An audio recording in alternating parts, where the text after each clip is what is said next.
What is up, Wizards fans? Welcome to another hopefully exciting episode of Believe in Wizards. I've got Osmond Begg joining me here today. Oz, it's free agency night, wild one. The Wizards, whatever you think of it, did not have the worst free agency, so I think we can take that at a minimum. But most importantly, how's it going? How's your night been? Nice been all over the place, man. Nice been all over. Heard the Kuzma news, which, I mean, anyone who's here right now knows kind of how I feel about it. Then I my son was like, hey, let's go. I need to get a bullpen in. So I went out to go throw with him, hit me in the shin with the baseball. So, it's Oh just one of shit, those days. you're in it right now, huh? Like you're I'm in it right now. I'm in it right now, okay. but it's all good. Hey, look, at least I'm not a Raptors fan. Yeah. What is? I mean, in Masai we trust, but also, No, I don't think they do trust we? anymore. I don't think they Yeah. trust anymore. If there are any Raptors fans out there listening, let us know if you trust them, because I think we dodged the bullet. Honestly, yeah, like what are they doing? We can get into all that in a minute. Yeah, They've made right. some really terrible moves. Before we get going, I just want to say, brought to you by the same people we're always brought to you by: Stateside Vodka and their Surfside hard iced teas, hard lemonades, hard deliciousness. As I heard on Twitter tonight, apparently they're creepy girly beverages. Makes me want to drink them more. I don't know why. Just leaning into that. Apparently, we talk too much about cats and anime and girly beverages, so I mean, I like tonight's virgin pina coladas, so that you know. done, right? I think we should just do tonight's whole live pod on those exact topics If and anyone keep it says they moving. don't like a virgin pina colada, they're lying to themselves. They're just lying for public, just for the public's sake. They're delicious. They're the It's like, most, yeah. I mean, yeah, they're designed to taste good. That's the whole yeah. point. So yeah, we're brought to you by those things, but we're also brought to you by Bet Online. It's your number one source for all your betting needs. Get the latest odds, lines, matchup info, reports, baseball, boxing, golf, tennis, UFC, everything you want on there. Summer League, you can bet on Summer League, which is wild to me. You can bet on WNBA if you want to. Go Mystics.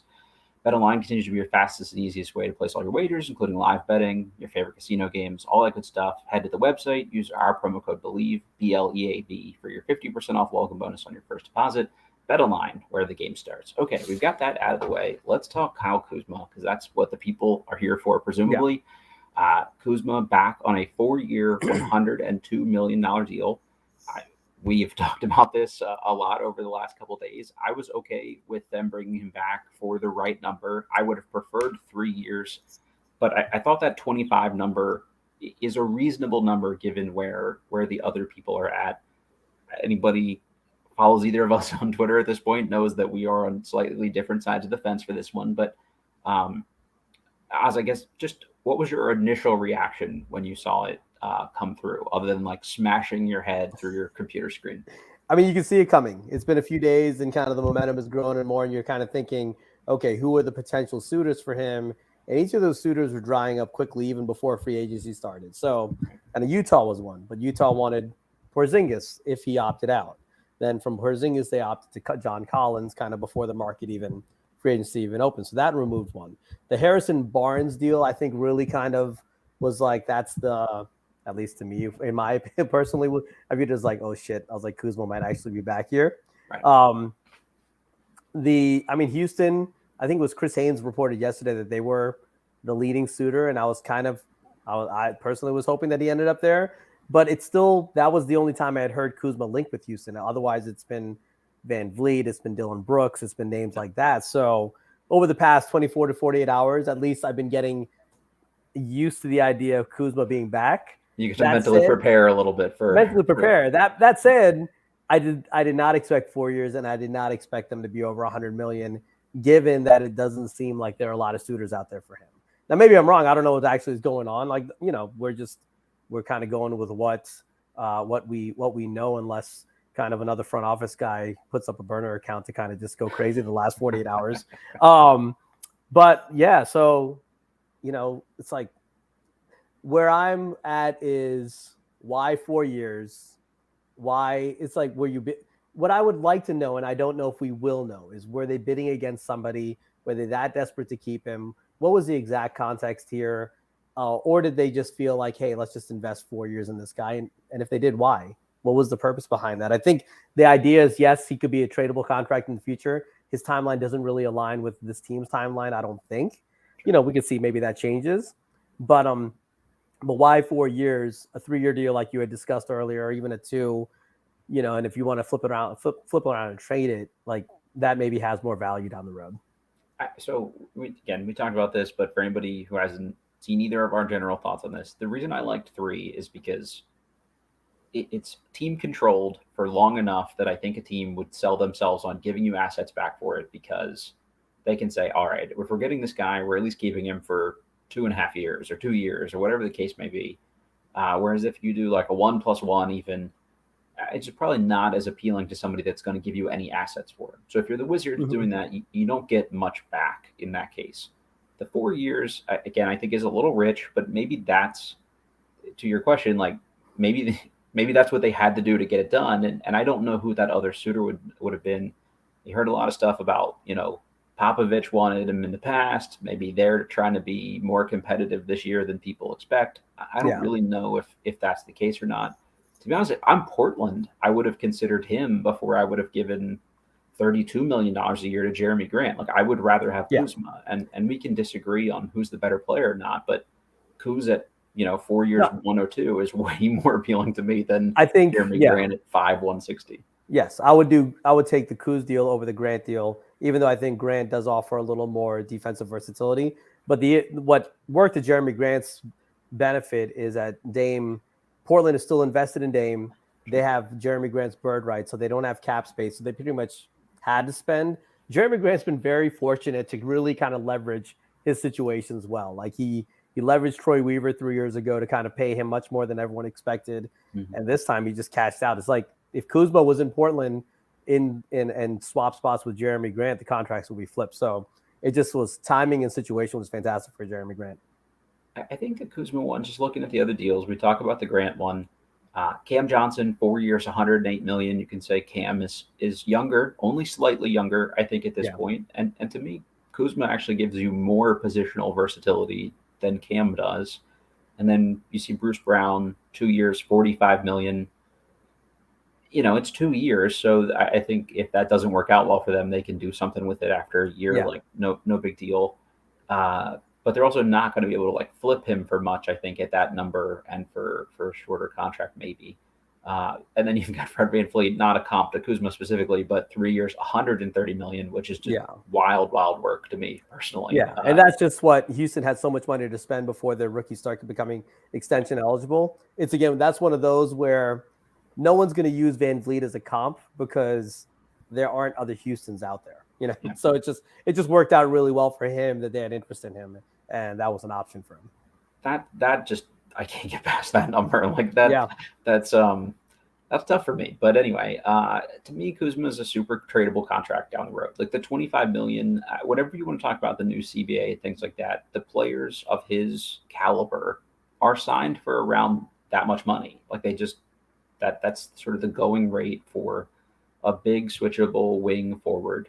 And I do think he fits the archetype of what kind of team they're trying to build, or what kind of player they want to build. A guy that could play 3 through 5, can bring the ball up. And I think if you look at what Orlando's trying to do with a lot of these big switchable guys, maybe that's a similar sort of format to what Washington's trying to build. Like, let's say longer term, Tyus Jones isn't, in your plans as a starting caliber point guard, but if you can play Poole at the 1 or the 2, he gives you kind of flexibility there. Koulibaly, if they think he could even be a 1, that's amazing. He could probably even guard 4s if he continues to grow and put on some weight. And now you've got Kuzma, you're sticking around. Like, I just think that's probably what we're basing some of this off of, is just their attempt to keep guys that fit their sort of ideals of like what they see modern basketball being. Whether the timelines and all that stuff make sense, I think that's something we can continue to talk about here a little bit. Yeah, so it's really the timeline. He's going to be 28 this season. Sure. Josh Robin kind of summarizes it. I haven't read the article yet, but I'm just reading his tweet here, and it's the link to his article. And agreeing to re-sign Kuzma, the Wizards may have put themselves back in the situation they spent the last few weeks fixing. And that's kind of where I am. It's like they operated like there was kind of a gun to their head to get rid off the Beal deal, to get off the Porzingis deal, all to just quickly turn around. Like, I like the Jordan Poole move on a standalone basis. Mm-hmm. And I still like him on this team. But then you add Kuzma to the situation. So now you have to the scenario. So now you have 55 million invested in two guys before you even really fully kick this thing off. Do you know what I mean? I get it. Like, I actually get your concerns on all of this, and we'll get into another one here, which I think is also super well founded.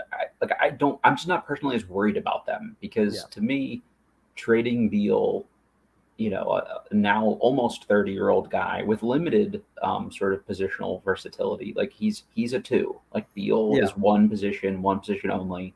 He's got an injury history, and 45 million is just different than two contracts at 25 million. And that's sort of where we were with the the Westbrook contract of even just splitting them up gives you a lot more flexibility to try to get off that longer term, which is why I'm just less stressed about it. In a perfect world, if they could have got him for 20 million, 3 for 60, I'd have been finger gunning my way through my living room. But there must have just been more there that we would not have insight into is all I can figure. And I'm just trying to give them the benefit of the doubt on that piece at least.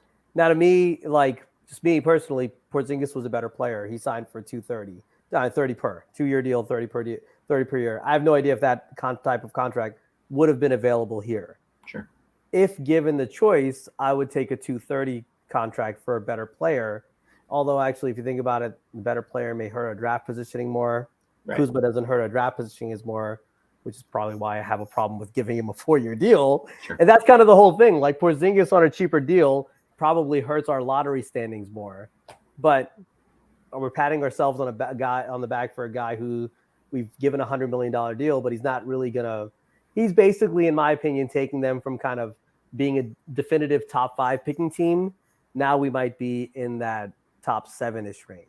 And although that sounds a minor, very slight, those 4 to 5 wins at a Poole, Tyus, and Shamet and Kuz, those vets can kind of get you if Kuz goes on one of his hot streaks. That could be the difference between picking top 4 and picking number 6. And yes, the counter argument is, now we have a front office who might be able to pick better. Sure, but you're still not – the elite guys are the elite guys.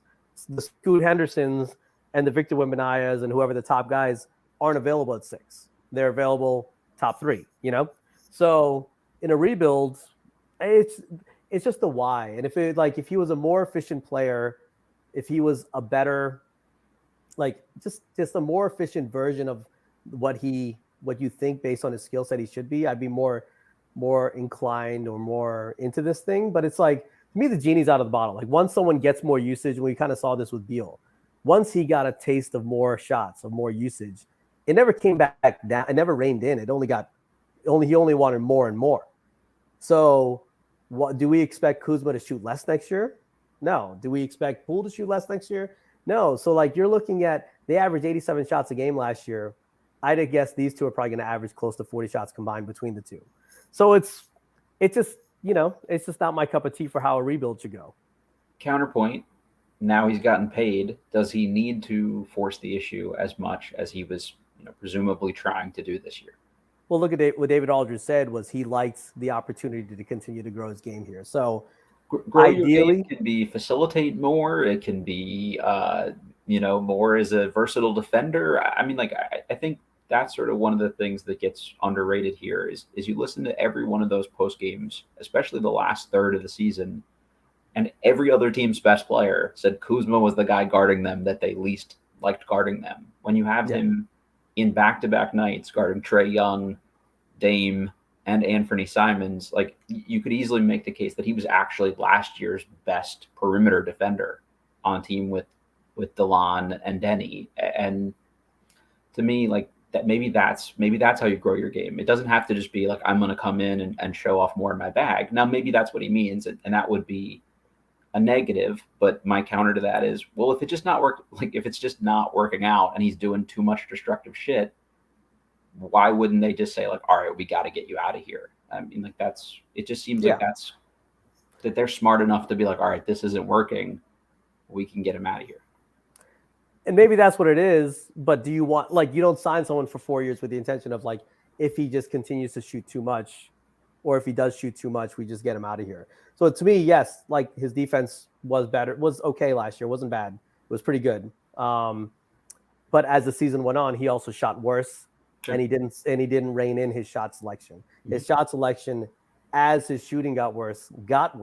Yeah. And I would always see it on Twitter. Kuz got to activate himself. Activated himself means he took 25 shots to get 25 points, which is basically some shit, in my opinion. Sure. You know, so it's like, and it's one of those things we saw with Beal. Once his usage and once his, like, the points, the chase for points, the chase for those things always will increase. Ideally, yes. If he came out, not just said it, I don't need to hear words. I've tired after the Beal era of hearing words. If he actually with like his actions showed that, you know what, I'm going to be a point forward. I'm going to be a like 18, 10, and 7 player. I'm your Swiss Army knife. Yeah. If he wanted to be that, I'll be like, that's awesome. If you got like someone who improved his shot diet, was like, and he can get 10 boards a game and like turn more to like, improved his assist to turnover ratio and got those assists up to like 6, 7 a game, I would fully be on board with this. Completely be on board with this. But I'm afraid it's going to be he already led the team in field goal attempts with Porzingis and Beal. Mm-hmm. Why do I think there's no reason for me to think he's going to rein it in when his best teammate is Jordan Poole? No offense, Jordan Poole. I'm happy you're here. Does it matter if he leads the team in field goal percentage or field goal? I think it does, because I think it shows like what he thinks of himself. And kind of one of the things that you and I have talked about, you said ideally Kuzma is like a great number 4, a great number 3. Sure. If he's punching over his like weight, like punching over his weight class, that you're not really gaining, you're not learning anything, you're not gaining anything that's tangible. You're kind of just, one guy's just featuring himself, which is really my entire issue with the last 4 years of the Beal era. Do we care though? Because even if he continues to do that, then maybe he does well and you make him a more tradable asset to flip him, or he doesn't do well and you're not really in any worse boat because at least you've protected the asset in some way.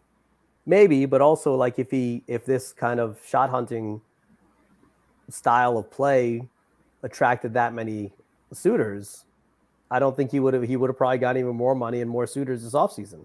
I don't think Sacramento would have settled for Barnes. We don't know what's actually happening behind the scenes, but there were like 8 teams or so with cap space. We don't know which ones actually went after him. Yeah.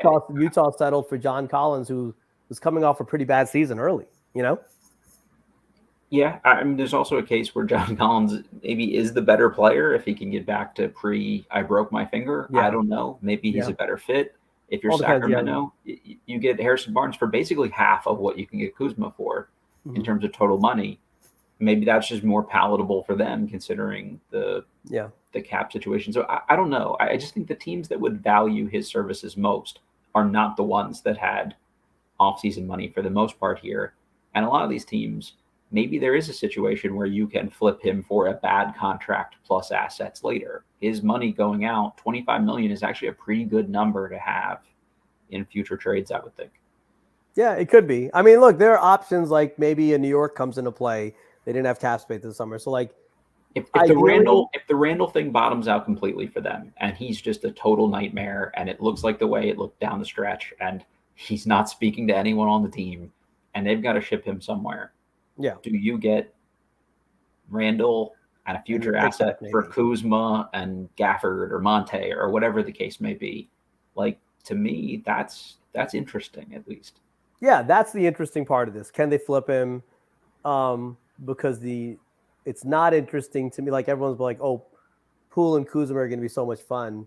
Both of them struggle with efficiency. Now I'm excited to see Poole because he's young. And I think there's potential there being out of the situation, which was a difficult situation. He was in Golden State after kind of the training camp incident last year.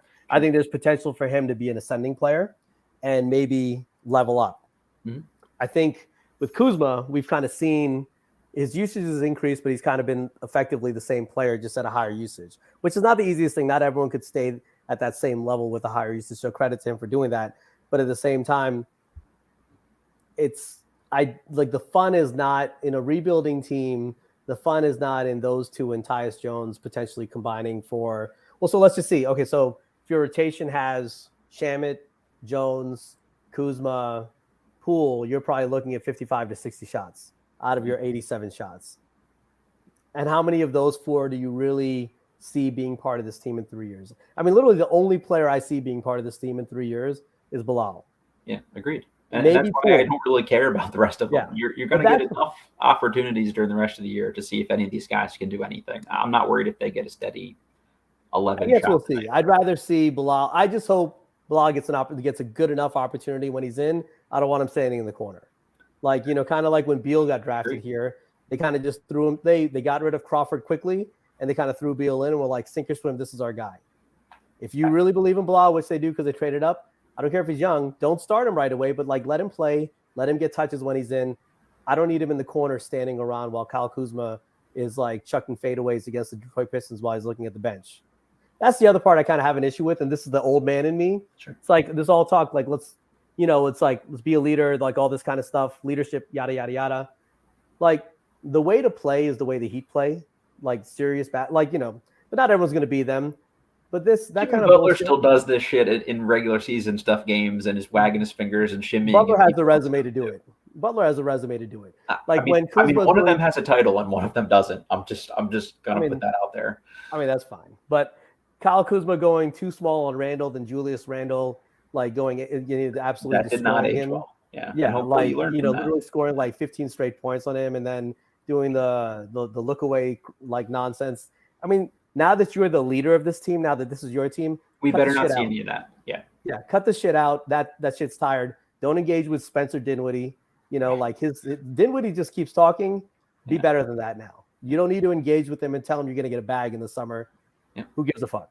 Time to play ball, be a leader if you're going to talk. I totally agree, by the way. If there's a bunch of shenanigans, then you move on quickly. Like then that's an experiment failed right away. And you look at it solely as we just didn't let him leave for nothing.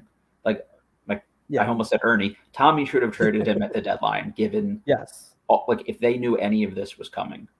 They didn't. So I think this is strictly them saying like, all right, we're going to get something back from this. And they seem even content with we're getting second round picks back. We're getting, like Ryan Rollinsy type guys, like Patrick Baldwin's. Like I'm okay with them doing stuff like that on the margin. So even if it just nets you something very minimal in return, like I'm still cool with that. But to your point, like I'm not that worried about Koulibaly playing that much early. Like if he gets 10 to 15 minutes a game and they slowly scale up from there, and he does start out as just like a switchable long defender, which is kind of what he did for, the Metropolitans 92 team with Victor, and then they slowly increased the role over the course of his time there. Like I'm cool with that. And maybe that's by the deadline and you've said, all right, this is where Kuzma goes out. But for all the like clapping back and shenanigans and all that other stuff, some of that is competitive, which I actually do like, and some amount of edge. But every one of those young guys to a man said, this is the dude that took me aside. This is the dude that played one-on-one with me after practice. And what if it's corny or not, I don't actually care. Like I buy that stuff. And we've had so many people. You've got Wall and Beal were hazing Otto Porter. Like we asked Jordan Goodwin directly who was mentoring him on this team, and he said KCP and Kuzma.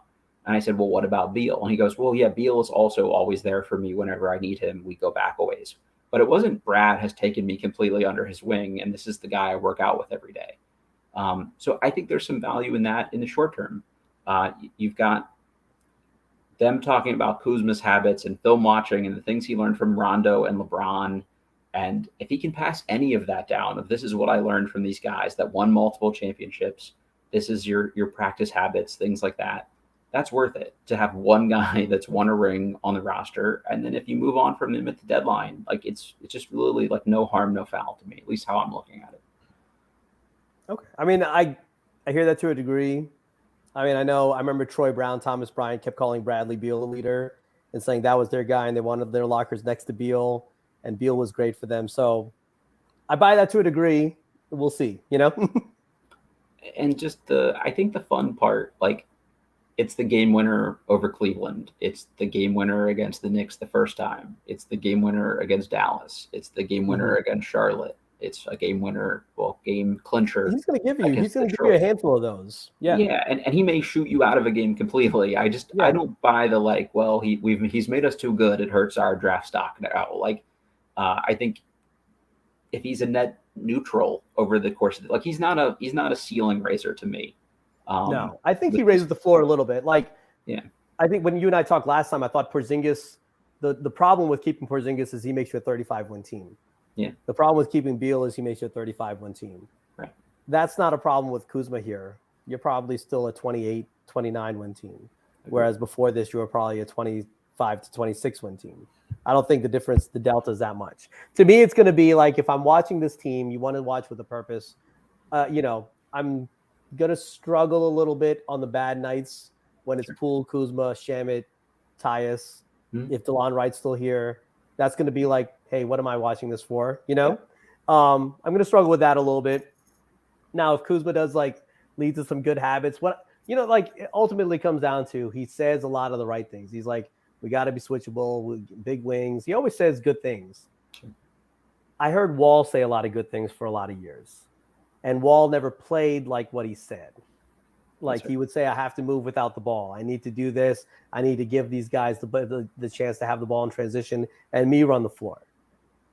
It's not to and this was near the end, kind of when Wall would stand and basically never move without the basketball, or pound the basketball into the ground in a certain spot. So not at the beginning when he was younger, pre-injuries, healthier John Wall. So what I need from Kuz is, you talk the leadership game, now back up the leadership game. Now actually take them under your wing, but also your basketball habits have to match the words you're saying. You can't, it's fun. Those game winners are fun. What's not fun is when you're 8 for 28 with 8 turnovers.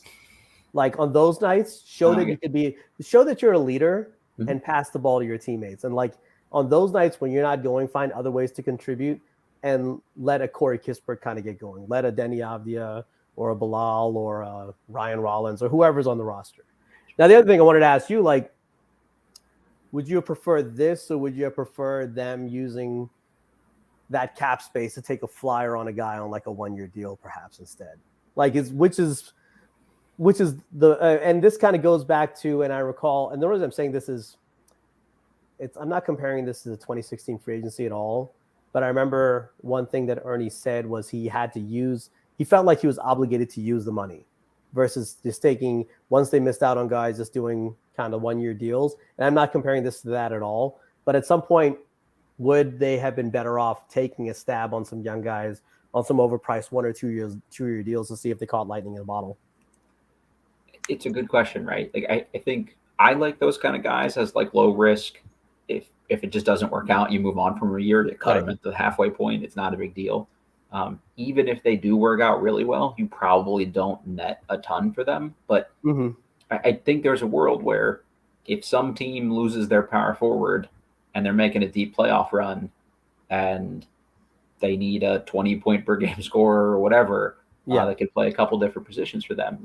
You could get more from Kuzma, and I don't think that deal is going to scare anybody away, really. And maybe if you have to take a bad contract back in the process, they have to give you even more to do that. So I think it's higher reward, and I just don't see it as that much higher risk, because I don't see a world yet where they're saddled with this and this looks terrible 2 years from now. I could be very wrong about that piece, and maybe that's what I'm being naive about. But to me, it's probably at best a net, barely a net positive.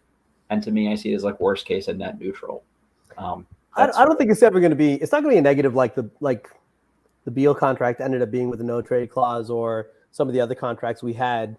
Could it be a net neutral where all we get for it are a couple second round picks in the future? Yeah, I think that's a very possible outcome, that in a couple of years, Kuzma's traded because now we've shifted to a younger core. Now some of the extensions, now they want to extend a couple of their young players, and Bilal's coming closer to his extension, and you can't have Poole, Kuzma, all these extensions coming up. And then maybe at that point, I could easily see that as an outcome where it's a couple second round picks. Ideally, I think the hope, fingers crossed, is that in February, Kuzma's on a contender and we get a good piece back. That's what you're hoping for, at least. You get more draft capital. If that works, if that happens, then kudos to them. They made the right move. And it hopefully didn't cost much or anything in terms of on the developmental side in that meantime. But kind of just a couple quick statistical things. And I'm not deep on. Can I throw? Oh, yeah. Go ahead. Comment on that. I think, to me, if I had to bet this time next year, he's probably not on the roster. That's how I'm looking at this. And if he is, it's maybe because it is working out really nicely, and maybe they're ahead of schedule, and that's great because that's probably is best case scenario for them on how he's playing specifically.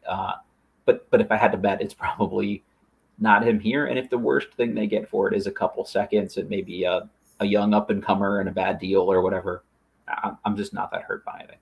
Yeah. Like, to me, a situation I would have tried to get in, and I don't know how, if it's plausible at all. Like, if we could have gone to the Knicks and said, hey, you know what, Obi Toppin, what do you want from him? If there was like a feasible trade there, that's the type of player in this situation I would have targeted, a guy who might be on the cusp, just needs his own situation. Mm-hmm. But let's see what we do with Kuzma. Maybe that is part of a Kuzma trade in the future. Like if we get Randall, and something like that in the future. Right.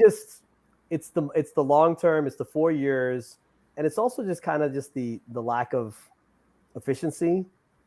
Offensive win shares, he's I think 4th worst in the league from what someone posted a site.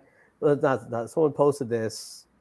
DC Sports Buzz. Kuzma had a -1.0 offensive win shares last season, 4th worst in the entire NBA behind only Blake Wesley. And the guys around him, Killian Hayes, Jaden Ivey, a rookie, Oladipo, Dylan Brooks. And the funny thing is when I see Dylan Brooks, I mean, I don't see this. It's like similar, just bad shot selection at the time. So like that's part of the other. That's just kind of going back to the basketball part of it. You also hear routinely from front offices though that like Dylan Brooks is a total net positive in most of the things that they look at. So it's like, what are we actually looking at? I don't know. I don't pretend to be smart enough at those things to make a counter argument. Like he was a box score wonder last year, right? Like the counting stats were the things that people look at and look nice.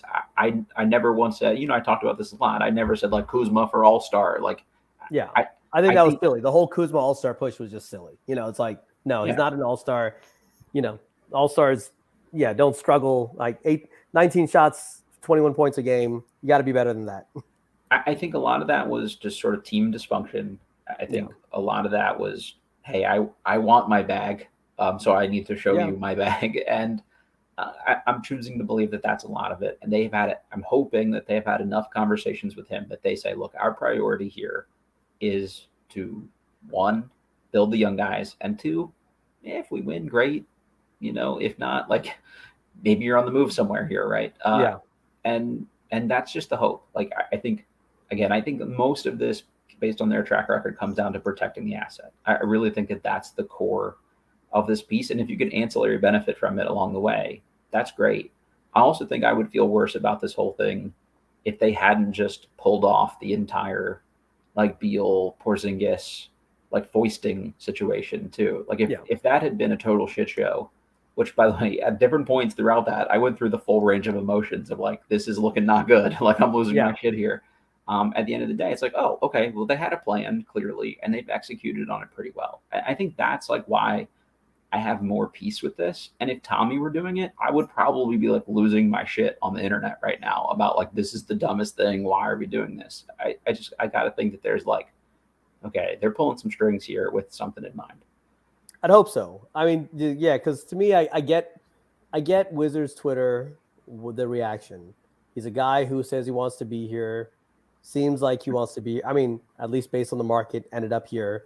And it says all the right things.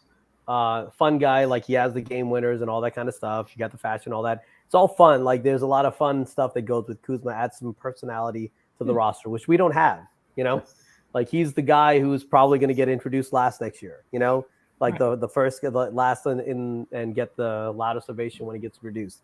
Mm-hmm. So that's the guy now. And there is something to that. But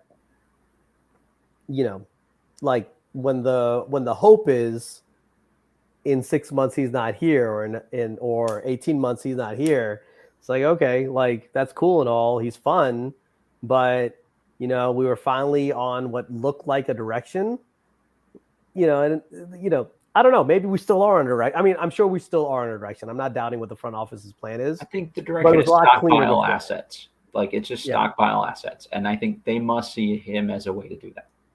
Yeah, they must. We'll see if they end up being right on it, but yeah, they must see it as that.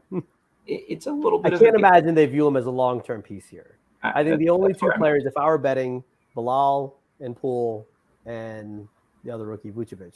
Am I saying his I'm name not correct? even sure that they view Poole that way. Like, there's a world where if they rehab his value and it's something so crazy, and the other guys are still a ways away, do they flip him for the next young distressed guy? Like, I'm not saying that that's their goal. I'm just saying that I wouldn't rule that out. Like, I think these guys I are going to think look at this from like a shrewd he's perspective. young enough, and that's what. Look, I don't know either. Like, if they get a haul for him, great. Yeah, Jordan Poole. Let me see how old is he's 24 years 24. old. And he just turned 24. So this is going to be his age 24 season. Still young in the league. Sure. Kind of that. And if you look at Dawkins, he just came in a situation where they got SGA, Mm-hmm. and SGA has been fantastic over there, right?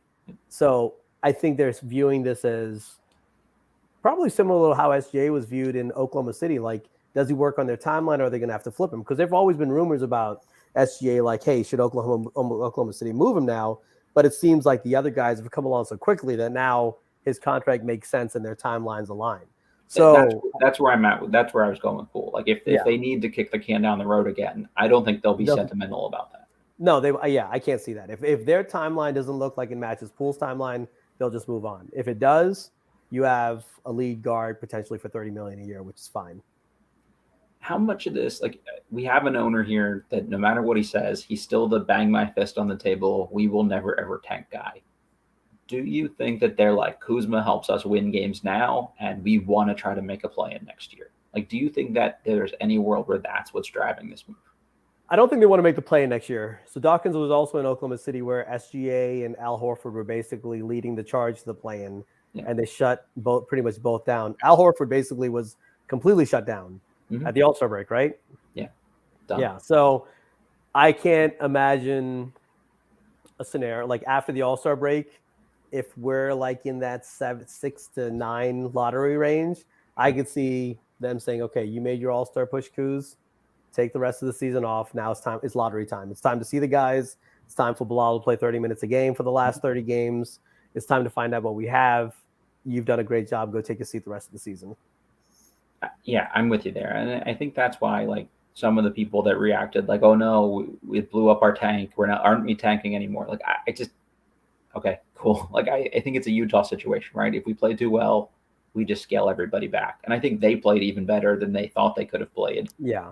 And it probably hurt them, why they ended up where they ended up. But maybe you get around to that a little too late. Hopefully our guys are a little more prudent about when to, like, call it quits on that contract piece. Yeah, like Portland was proactive. They tried to make the playoffs, make the play-in.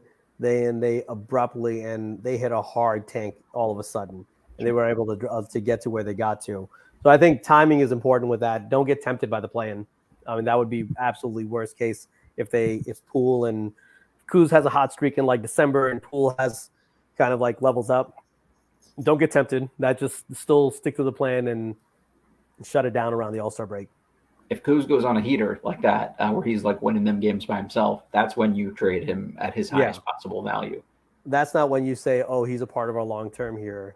He's still 28, doesn't align with anyone else. Yeah. That's just basically going back to what we just got out of. So yeah, that's when you, instead of, and that's where you learn. And this conversation could happen if Kuz is on a heater in like December, and he finally becomes trade eligible. I think around end of December, right? Mm-hmm. If he is on a heater at that point, don't say, well, why don't we just keep him because he's 28? Because we all complain that we traded Brad too late. We complain that we traded Porzingis too late. We actually complain that we didn't trade Kuzma on time. Yep. So don't fall back into the same trap. That's the trap. If Kuzma plays well and all of a sudden you think we should keep him, that is the trap. If you want to say those things to try to drive some kind of leverage or whatever, I'm cool with it. Just don't mean those things. Like that's hopefully the case, and hopefully new front office, new day, all that stuff. I guess, what do you see the starting lineup being on opening night here, given this pickup? This could be the interesting one. Kispert played well at the end of the season after Kuzma got shut down and Beal. That's when Kispert, I posted this earlier, he went from about 10 points a game on 8 field goal attempts. I might be off by like 1 or 2 here. Then he went to 13 field goal attempts per game and 18 points per game. Yeah. So does he start at the 3 or does Denny start at the 3? Sorry, let me take a step back. The backcourt, I think, will be Tyus and Poole. Agreed. Kuzma at the 4 or one of the forward spots. Mm-hmm. Gafford at center. So the question is, who's your other forward? Is it Corey or is it Denny? I don't think in any scenario is it Bilal at the beginning of the season. So is it Corey or Denny? I think based on how bad Tyus and Poole might be as a defensive backcourt, I think Denny makes sense. And Denny's the one you got to find out about ASAP because he's the one who's a restricted free agent at the end of the season. So you have to make up your mind by the trade deadline what you're going to do with him, right? Yep. Cordy, you still have 2 years left before he's a restricted free agent. And I think most people see that he's probably a sixth to seventh man long term. Now, it may have been interesting to see if there was any more scoring juice, more scoring versus shooting versatility, those type of things. But I just think a Corey, Poole, Tyus perimeter defense is pretty shitty. Yeah, you and I are going for 20. I mean, look, if Kuz went up against that trio, man, if he settled for fadeaways against that trio, that would be ideal. It's funny, like, I guess I just didn't watch Memphis enough in those Tyus Jones games. It was always like, oh, Memphis still did really well while John Morant was out. So I didn't actually know he was a bad defender. I was like, he's a little small, but maybe he's like a pesky kind of guy. But it's still a small backcourt, even if he is better than I think he is or worse than I think he is. Either way, it's still not a lot of size. So I think I would go Denny for that reason. But also, I think what you hit on is a really good way to look at this too, where it's just, you got to figure out what to do with him. So can he fit in around these other pieces and be like a nice ancillary option for them and a playmaker and do the dirty work? And, you lose a little height by not having Porzingis. Can Denny complement for that for you? And he's been a pretty good rebounder for stretches. So I would start him. Also, just maybe he looks good enough too that you're like, okay, he's not in a long-term plans. He's not a hyper athletic, multi-positional guy. So we want him out of here anyway. And by starting him, if he looks good, maybe Cleveland or somebody wants to give you a second-round pick for him or whatever. Yeah. And like if you don't start Denny, Will and Clay are going to be devastated. Which I'm Shauna Bellis. Yeah, like you don't want to see that happen to them. So they deserve nice things. Yes. Now I think if I were completely drawing from scratch, what an interesting lineup would be is put Tyus off the bench. Mm-hmm. Tell him you're still going to get your 30 minutes a game, 25 to 30 off the bench. Although I'm sure he's viewing this as his chance to run a team, and then go Corey next to Poole in the backcourt potentially, and then have Denny at the 3. That could be, for our purposes, to see our picks. I think that's the best way to go. Yeah. I don't know if this current front office gives a shit about Tommy's picks though. If I were wanting to win games, I think I would actually go DeLon, Jordan Poole, maybe Kispert, Kuzma, Gafford as my starting 5. Yeah. And then the other benefit of that is if DeLon looks really good and somebody needs a point of attack defender or whatever, maybe that's like the thing that triggers somebody making you a sweeter deal for him. And then you can put Tyus Jones in there. But I think you also just made a really good point that he's been really good about good with backups. He's played with other young guys on that Memphis team. So maybe he's a well-suited guy to kind of bring these other young guys along nicely off the bench. Yeah. And I don't give two shits about Landry Shamet, by the way. Like, oh, what if Landry, doesn't want to come off the bench next to Kispert? Like, he can get fucked. No offense. I'm really gonna go lose my mind if like opening night it's like Poole, Tyus, Shamet, Kuzma, DeLon Wright. If those guys are like our top 5 minute getters, basically it's gonna be like, hey, call me back in February because what the fuck is the point? Yeah, and by the way, Landry Shamet, if you or any of your friends are listening to this, I don't mean get effed. Actually, it's just if you are complaining about minutes or role or doing the Marcus Morris where like they're not giving me what I need, like that's when it's like really, buddy, you gotta read the room. And actually, that's something that they need to be mindful of because Monte hasn't been traded yet. So as of now, Monte isn't expiring, so he's in a contract year. Right. DeLon's in a contract year. Shamet's in a contract year. Tyus Jones is in a contract year. And as we're recording this, by the way, Monte Morris is being traded to the Detroit Pistons per Shams. So I guess that probably happened during their live show. So we have one less guard to worry about. All right, wait. So what do we get? seconds, right? Probably would be a second. More and more seconds. Eventually, it will just be called the Wizards round of the draft. A pick swap coming. Who said a pick swap? No, it's not a Uh, pick swap. That's just someone speculating. that All would right, be a let's little see. depressing, personally. Monte. Ooh, someone said Killian Hayes question mark. There's no way they gave us Killian Hayes. I would love it.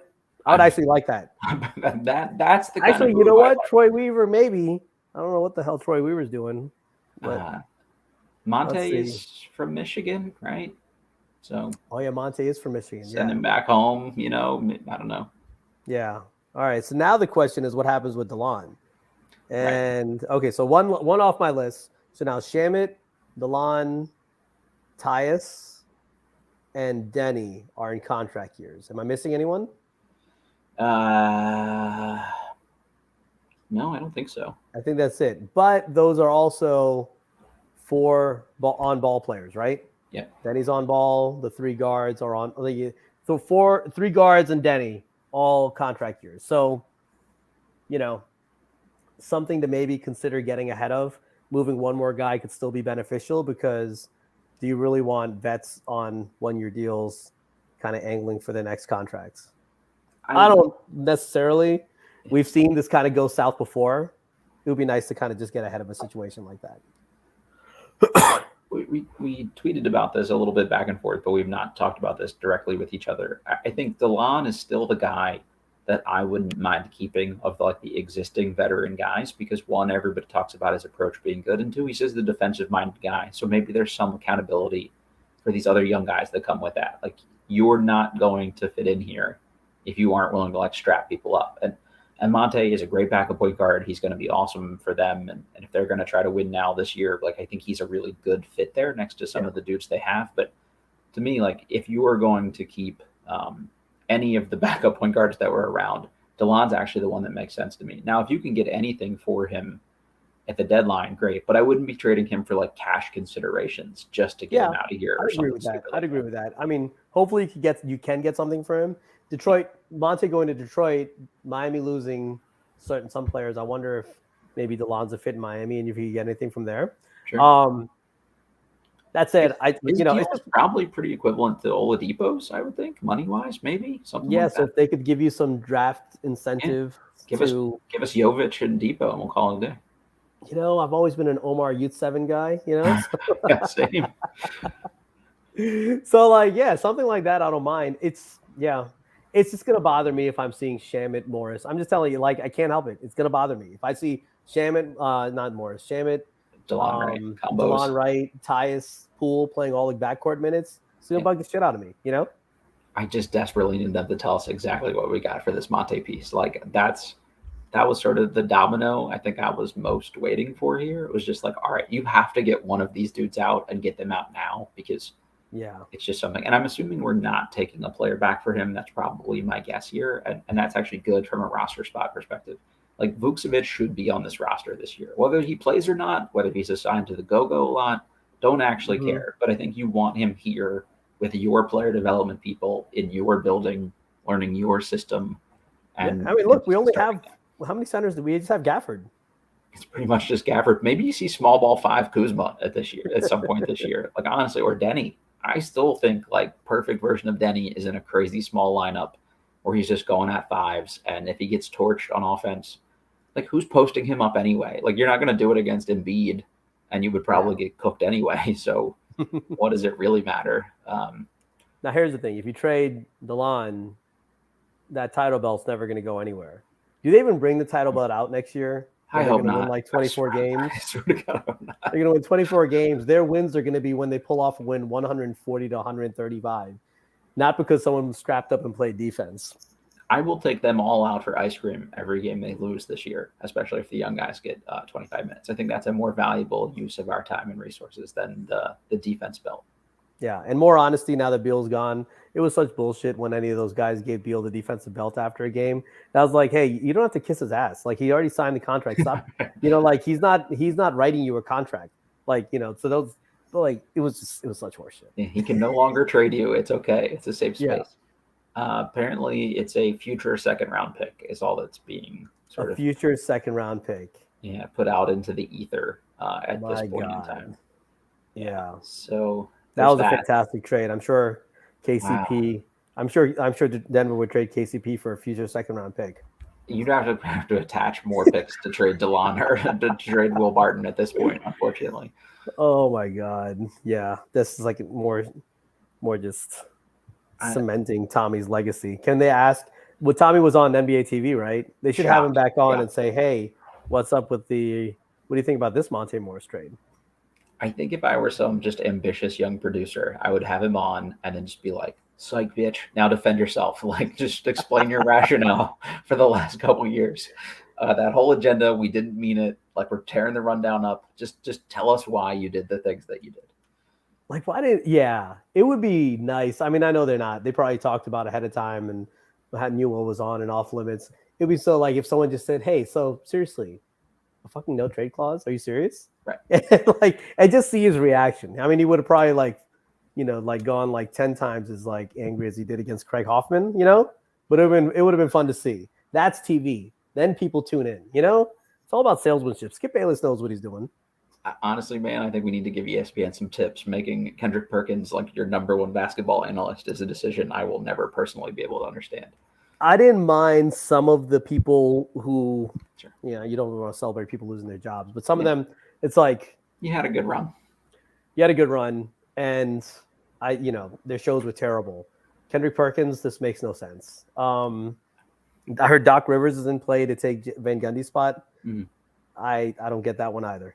So it's like he said a cool things on the few entertaining things on the Bill Simmons podcast, and one person over there is still friends with Simmons, and that's literally probably the only hookup that'll lead to that. I like Van Gundy. Hey, I'd bring him over here if you'd telecast our games. It's funny, like their broadcasts didn't appeal to me that much, the two of them together, because I don't really like Mark Jackson that much, and the banter just didn't do it for me. I think he's so good in studio, on podcasts, like in every other format except calling the game next to Mark Jackson. So I think Mark Jackson stayed, right? Like that's a interesting stylistic choice to me. Yeah, they kept Mark Jackson, who got drier and drier every year, I thought. Like he had a little know personality. Less about the league. Yeah, but Lunny was just like, even when he said hand down, man down, it was like he was forced at gunpoint to be saying it. It's contractually obligated to get in 3 per game, probably. No offense, Mark Jackson, but all the offense intended. Yeah, you seem like you kind of suck. So, all right, last one I got for you here. I already kept you longer than I meant to. Does it make sense to keep like the Anthony Gills of the world at this point? Do you try to bring No. You look. Everyone on Twitter was Kyle Kuzma's the leader. We got to keep him because he's a leader. Right. And you don't fucking need Anthony Gill anymore. It's like, why do you need I know. Look, as a teammate, it'd probably be awesome. I had a shitty shift. I'd missed 10 shots, and then Anthony Gill's there to greet me on the way off the court. Can we get Theo? I would appreciate that. Yeah. But it's like the funniest thing about Anthony Gills at the end of the season when he started playing, he started just kind of hogging the ball when he got it. He's trying to keep that contract, man. Put up some numbers. Yeah, so it's like, look, Xavier Cooks is kind of like the new front office is like, why are you here? It was like a parting gift from Tommy Shepard. But I'd rather give him, at least there's a bit of an unknown thing there versus the Anthony Gill known. Having both of them on the roster is just like burning 2 spots. Yeah. Keep Cooks, I guess. Find Gill a home, let him go mentor somewhere else. Mm-hmm. That's why you have Kuzma. And you still have Gallinari. So right. I got to assume this move means he's getting bought out. There's no world. Someone report today that he didn't really want to buy out yet, and he might wanted to play up his value, from his perspective probably try to make more sense. It's Agreed. Right now he'd have to sign a vet min somewhere, training camp type deal. Or I would send his ass home or me. Sorry about it. Over here, he gets his $6 million. He doesn't have to give any back. He'll probably play 15 to 20 minutes a game because Wes may be in job preservation mode, and then you could get traded at the deadline. He may be someone that actually could get you another future second round pick in the future. So maybe that's the situation. But then, so you're already 3 deep there, and I didn't even mention Patrick Baldwin. And the more I think about the Patrick Baldwin element, it's like he probably spends a lot of time with the Go-Go this year, I would think. I think I may have just preferred keeping the 35th pick and stashing someone. Well, You know, so they traded Baldwin for the 57th pick. The 57th pick. the 35th pick is the one they absolutely should have kept because it was multiple players that they could have really used. No, that was and the that's future seconds one. And that's what I meant. I would rather have that roster spot there if kept the 35th pick. Oh, yes, agreed. 100%. Versus so everyone's like, oh, we got Baldwin. It's like, I was like, I would have much rather have 35 on a new 4-year rookie deal and let them develop versus this guy who's kind of just going to be eating space on our bench. And I doubt is ever going to get into the game now, especially with Kuzma back, you know? Right. I think that's the question. Like, where's the world where he's not just like sort of similar to Vucevic? They're just like tall guys that shoot threes and don't do a whole lot of that piece of the Warriors trade is looking a little worse and worse to me, you know? Yeah, I mean, it's fine. Like maybe he he comes back and he looks really good. I don't know. I don't totally get it. I would bet he spends most of his season with the Go-Go though. If I had to guess, him and Rollins both, which I actually like Rollins more than I like. Somebody just tweeted, not about Wizards, but the Pacers have traded for Obi Toppin. I'm going to be very curious to see what they traded. Duarte? Did that Duarte? No, Duarte went to the Kings. Oh, that's earlier. Right. Yeah, I missed it. So I'm going to be curious to see what went there because that is someone that I would have. That's someone to me is perfect in a situation here. That's because he's going to give you. I don't think Top is going to have any issue scoring if he gets more minutes. You know. Yeah. So let's see what happens there. Pistons are trading a future second for Morris. Gives Detroit. Yeah, that's James Edwards. No other updates from there. No idea when the future second is from. Fast Breconomics Akbar has said that the Wizards should hire Tommy as a trade consultant. I don't think he's very happy with what the Wizards are getting back on a lot of these trades. There's Monte now that he's on the broadcast too. And I think the Monte thing is, I don't blame them for what they got back because the Poole Chris Paul thing those parts were moving too fast for them to preemptively or proactively trade Morris ahead of that because everything unfolded so quickly. Yeah, just so I don't know what they could have done. And by then, teams know how many point guards we have, and they know that we have to get off them. Honestly, the way they've used their second round picks is mostly smart. I mean, like if you're going to keep using it to move up 2-3 spots in the draft every time, and they did it 1 spot this time, but if 3 second round picks get you up 2 spots next year, even like that kind of shit is worth it to me. So if that's all Monte gets you is like I said, 1 pick better next year, I think that's even worth it. Yep. Agreed. Patrick Baldwin, maybe that's another reason you keep a Kuzma. Like that's the best version of Patrick Baldwin is that kind of player. So maybe he picks up some of those things. I don't know. But it's like, it's a log jam at the 4 now also. Yep. So they'll have to kind of, and then they still need a 5, at least 1 5, maybe 2 5. So there's more stuff to be done, obviously. Taj Gibson, we're bringing him back on a vet minimum, baby. Here he comes, starting center next year. Jeez, how many leaders? All these leaders. It's amazing. I think they could still play. I mean, there were times that he was in the rotation ahead of Gafford next year. So maybe if you're Wes Unseld, maybe you actually prefer that. I don't know who the next old guy they need is. Robin Lopez, a free agent right now. Can we bring Robin Lopez back? He can teach him about anime, which is apparently a thing I love very passionately. I didn't realize I talked about anime a lot on this show, but maybe it's happened at some point. So there we go. Yeah, Robin Lopez and I would have that. I mean, I don't know what's up with that. Like, who's going at you?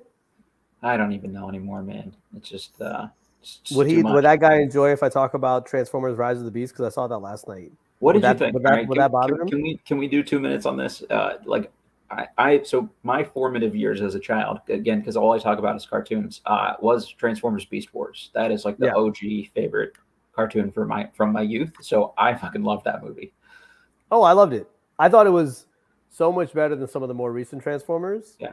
It had a more serious tone. I like the end. Optimus still ripped off someone's head. Which is all you need. That's a requirement in every movie. Oh yeah. And they didn't some people died in the movie, Mm-hmm. They didn't do like everyone just survives and Unicron. I'm always wanting Unicron to transform like the old cartoon movie.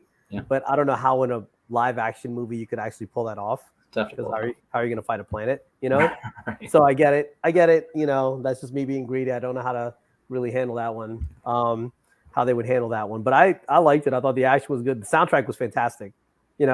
Oh yeah, It was he was just great. it was just a good movie. It was just a good like if you haven't seen it, forget about the other Transformers, forget about Michael Bay, just go watch it. It's a good movie, you know?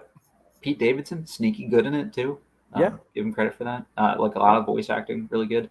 I had not seen any movies, and I have this AMC Movie Pass thing where for $20 a month you can go to basically 3 movies a week. And I hadn't seen shit, and I just literally took a sick day and went and saw Transformers into the Spider or across the Spider Verse and the Flash literally on the same You saw day. all three? It was like Oh literally man. like teenage me's like wet dream. To be honest with you. I haven't gone in a while, so I was thrilled. I got my Reese's Pieces, which There is you like go. I have to have Reese's Pieces when I go to the movies. So I saw that. I've seen Spider Verse. I do have to still see the Flash and Mission Impossible. Then I'll be Yeah, cool. yeah, Then I'll chill. You know? yeah. Yeah. Totally agree. I think that's probably a good place for us to cut this because now You know? people are still listening and we're not allowed to talk about anything other than the Wizards. They've probably now tuned out. So Yeah. that's my big takeaway from tonight. It's all I'm allowed to talk about. So anyway, Oz, any final thoughts on anything Kuzma related, Wizards related, anything else you're really looking forward to seeing from them with the rest of this free agency I process? still want them to take a flyer on some higher upside talent. Like an Obi Toppin would have been a perfect type of target. I get people are going to say, what about Patrick Baldwin? What about Ryan Rollins? To me, those guys fall in the Mo Wagner bucket, you know, the Jerome Robinson, the Chandler I like Hutchinson. Rollins a little bit more than that personally, but all right, I get what you're But saying. they're in that bucket. You know, Yeah, they're not I mean, someone that you're really invested in. sure. It's a margin move, and If if it they work works out, out, it great. works out. Yeah. Yeah, I like go get someone that is kind of like either on the cusp or that's kind of been like blocked for playing time. That's what this situation should be about. You know, Yep. that's what this. You know, that's what I want to see. Don't just say, "Oh, we already have enough guys. We have to look at." You may not because you just signed back a vet, so maybe you don't think that much of those guys. So you get someone that you do want to take a better look at. You know, there's got to be some player out there. You know, I don't know. That's where I am with it. Like, you know, find someone else, like a young vet, like a player at near the end of their rookie deal, that's worth taking a look at, and worth investing. Invest a little bit. How many second round picks can you have? You don't need every goddamn second round pick in like for the rest of this decade. Trade a couple of them out. Go get a Trey Man if you like if Dawkins still likes Trey BJ Man from over there. Boston or one of those. Yeah, kind go of get guys. a BJ Boston from the Clip. You know, go get some of these guys. Go and just give someone like that a look in this season because that's what this season should be about. It's not about Landry fucking Shamet.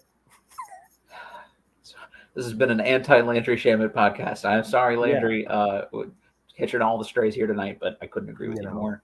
The one I wrote up for Bolts Forever, and I think I put this in our chat too, was just Darius Baisley made a lot of sense to me. Like a 4, super athletic and switchable, and a guy that Will Dawkins drafted. Like, I don't know if he signed anywhere else since then, but that's the kind of dude I would have been looking to add with my free agency spots if it were me. And maybe if you can make another move in the meantime, it gives you some flexibility to still do that. Yeah, it still moves need to be made. Moves need to be made because in a rebuild, even if you want to be like Houston Rockets type bad, you don't need an Xavier Cooks, Anthony Gill. I'm not saying all these guys, but you have redundancies. You have Cooks, Just Gill. cut Cooks. Just move You on. have- Let him go back to the NBL and thrive. And You still have DeLon right there, and he's going to be in a contract year, and you have Shamet. So look, Johnny Davis may suck, but let's just see if he sucks. You know, I honestly I forgot about him existing until this moment. We talked about this whole rotation. I didn't think about it at all. You may need to open up shooting guard minutes for Corey Kispert. So let's just see it. I don't need to see. If you wanted to have a baseline so these guys know how to play, have that with Tyus, Poole, and Kuzma. Right. Yep. You don't need any more vets who are just basically going to showcase themselves. Kendrick Dunn said it when he got here last year. He said, "I am showcasing myself." He said the word showcase in the first interview, and they fucking let him showcase himself. How dumb can you be? Anyways, that's it. I think we need to bring him back as a veteran mentor while we're at it. Yeah, we need more mentors. Definitely for sure. Yeah, the most joyless looking player I've ever seen. There's some off-court stuff there too that we don't need to talk about, but I'm okay with him not being a Wizard anymore. Last name Sandro Mamakelashvili that went to Seton Hall. Big 6'10" guy who could dribble and presumably shoot, even though he didn't shoot that well this year. If you need a center, I'd look at a guy like that on a minimum or something. I'm still team Omar Youth 7. Yeah, NC State and Georgetown legend. I love that. All right, great place to end it. Oz, appreciate your perspective as always, man. It's just nice to be able to disagree and talk through it peacefully and not have to name call each other and shit like that. So thank Yeah. you for allowing me to kind of work through the thoughts there. So that was cool. Uh, Everybody, you know the deal. Rate, review, subscribe, all that good stuff. We're presented by betonline.ag, and we will catch you all next time.